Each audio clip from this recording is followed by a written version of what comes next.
hello, two-time Golden Guitar winner, 75 million stream person, James Johnston. How are you? I am very good. Good to see you again. It's great to see you. And I've been listening to Blame, your new single, which was written and recorded in Nashville. Was that all in the same visit? It was. So what you actually hear, which is very unusual for me, is that the demo pretty much became the recording. We end up like finessing it a little bit, but what you hear was pretty much what was made on the day that we wrote it. I would think that is unusual for you because I know that you put a lot of time and effort into your recordings. You're very thoughtful. You have been doing this for quite a long time, and I hesitate to say you're a perfectionist, James. But given the quality of the music, it's probable. So obviously there was something in that vocal that really appealed to you and your producer.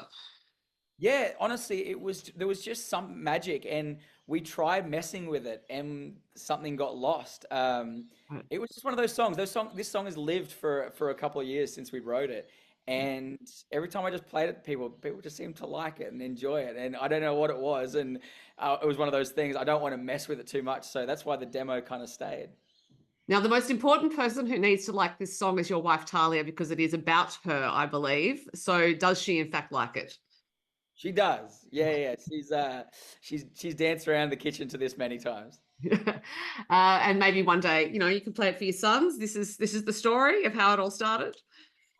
Well, it's a little bit, let's be honest, a little bit more risky for me in terms of topic wise. You know, a lot of my music has been more, it's very G rated. I feel like this is maybe it's not MA, but it's maybe M. So I might have to explain to my boys, what. The silhouettes on the wall or something like that. That might let them figure that out when they're 16 or 18 or And whatever. look, the thing is, if they don't understand it, it does this over their Exactly. head. So that's all okay. I can understand though why you did want to keep that vocal. There's a good amount of grunt to it, which sounds like an odd word, but there's some rhythmic difference to your previous works, I think. And in the vocal, there's a bit of a like a push and pull that I don't think I've heard before. I imagine this one has been going over quite well at shows. I know you played Gimpy Muster recently. Mhm. Yeah, yeah. We always felt like this is, I've been opening my show with Rays Like That since I wrote the song, and I always thought it hasn't made it yet, but I always thought maybe this could be the new show opener because I always thought you add this song with all the big bass and everything like that, and you put a few flamethrowers in the mix, and this could be a good new show opener. But we'll wait and see. Yeah, well, look, risky to remove Rays like that, but you're shortly going to have so many songs. Well, you already have a lot of songs in your catalog, so there are choices there. I also think you're not one to rest on your laurels as an artist, and so I would imagine for you, kind of moving this along rhythmically, vocally, you are looking for new things, right? You're always exploring new ideas and in performance as well as recording.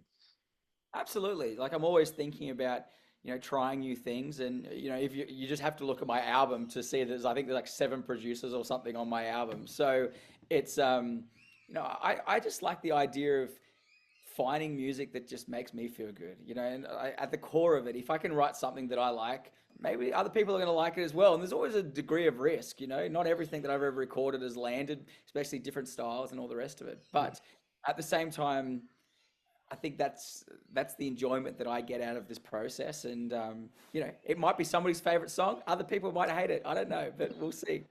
And for those who haven't listened to the album, I do think it's a great representation of your range as a writer as well as a singer. A song like Worth Its Weight in Gold, which hits so hard every single time I listen to it. And then there are, songs like Raised Like That and Country Boys, which are really uplifting barn stompers.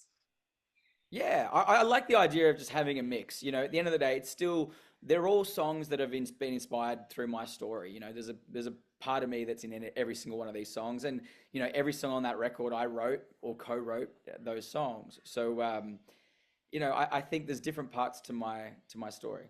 Yeah. Now, Blame will be your first release with your new label, Warner Music Australia. You have been an independent artist to date and you have been very successful at that. But I would imagine it's hard doing all the work yourself. So to have a label will take some of the pressure off you. You know what? For me, I wasn't even worried about that at all, actually. It wasn't, it was not definitely not to do with like limiting workload or any of that sort of thing. I wanted to find a team that can take my music to the world. That's really what it's all about. I've had an amazing run as an independent artist, and we've got to achieve a lot with a very, very small little independent team. So for me, it's about joining a bigger organization to kind of grow my music around the world. I've always had a dream of being an international artist. You know, I want to go and play shows in South Africa, which I'm about to head to in October and play a big show. I'm probably just cut one of your questions. I'm sorry, but also, you know, I'm also like going through to England, playing shows in Canada, in the States. You know, I love the idea of being kind of a global artist, and I really believe that Warner can help take me to that place.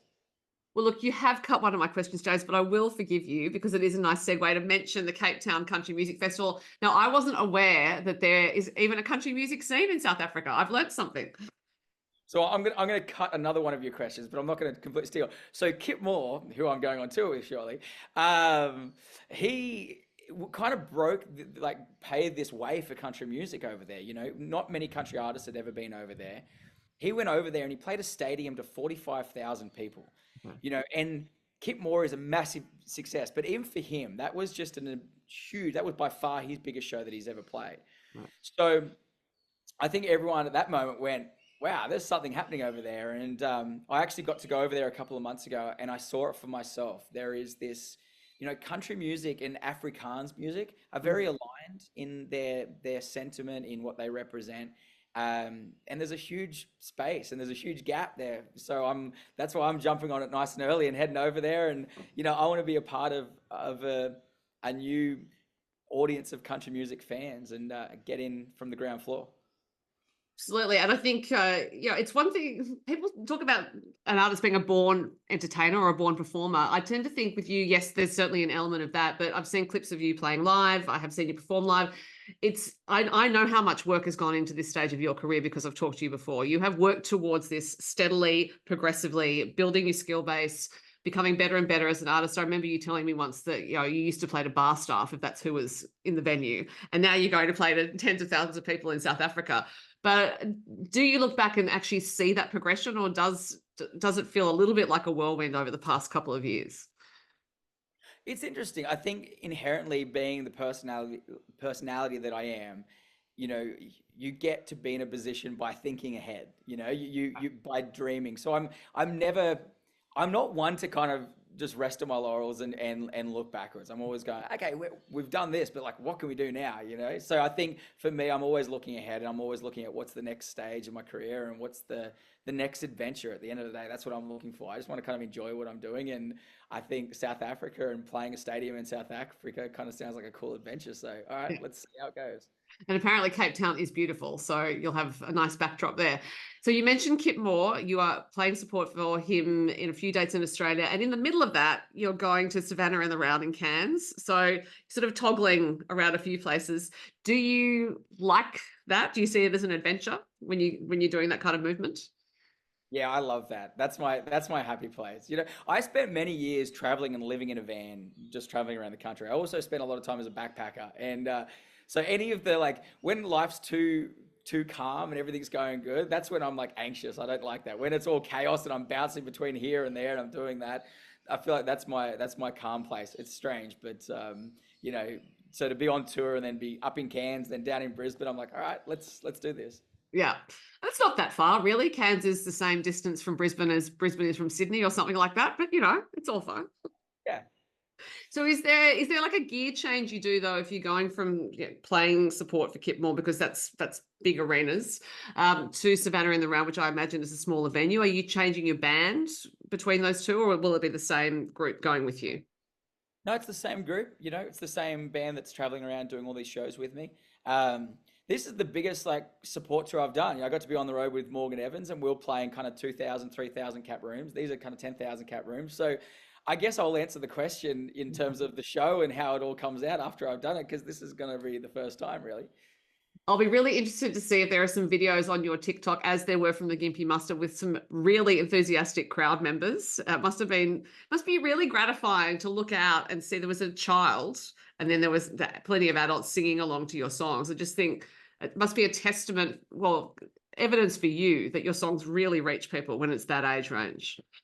I love that. It's actually like you hit the nail on the head. That's been one of my favorite things about everything that's happened with my career. When I look out and I see a grandma singing next to a young girl next to like a 20-year-old country guy, and they're all there like singing their heart out to one of my songs. I just think that's the coolest thing in the world. And I love that my music has been has been able to bring people together and feel joy and feel connection and be proud of their roots because they're singing about country ideas. It's my favorite thing. So out of all the things you do, because as I said, you've been an independent artist running all of that side of things, you're a songwriter, you're a performer, you're a singer, you're a guitar player. Is there one thing that you think of yourself primarily? Do you think, oh, I'm primarily an entertainer, or is it just all in together? It's depending on the day, honestly. Like I think I would like to see, I'm about to write a song, but he's going to be walking around the corner at any stage here as with a guitar in his hand, and we're going to be writing a song. Today, I'd like to think I'm a songwriter. When I'm in the studio, I like to think I'm a singer. When I'm out on stage, I want to be an entertainer. Of course, like I've got to be a good singer and all the rest of it. You've got to have songs, but I love the idea of, being an entertainer. Some of my favorite artists, like it's Garth Brooks, it's Freddie Mercury, these guys that are bigger than life on stage. That's who I like to be. Yeah. Well, I think the audience is definitely the beneficiary of all of those roles, James. You are heading out on the road with Kip Moore. You'll be at Savannah and the Round. You'll be in Cape Town. If anyone's watching from South Africa, you have Blame out as your new single with Warner Music Australia, and no doubt many more to come. As ever, such a treat to talk to you. Thank you for your time. Great to chat, Sophie. Thanks so much.